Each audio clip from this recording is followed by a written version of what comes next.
برباد، یہ فارسی اوریجن کا لفظ ہے، آپ کا جانا پہچانا ہے، جو اردو میں تباہ ہونے یا ڈسٹروائے ہونے کے معنی میں طرح طرح سے استعمال ہوتا ہے۔ لوگ برباد ہوتے ہیں، شہر برباد ہوتے ہیں، محنت برباد ہوتی ہے۔ لیکن کیا آپ جانتے ہیں کہ یہ لفظ ایک کمپاؤنڈ ورڈ ہے، لفظ بر اور باد سے مل کر بنا ہے۔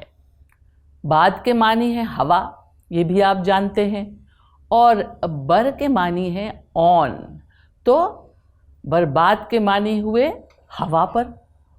اور یہ بھی آپ جانتے ہیں کہ آندھیاں چلتی ہیں تو ان میں اڑ کر چیزیں تتر بتر ہو جاتی ہیں، یا طوفان میں بڑے بڑے مکان تنکوں کی طرح اڑ جاتے ہیں۔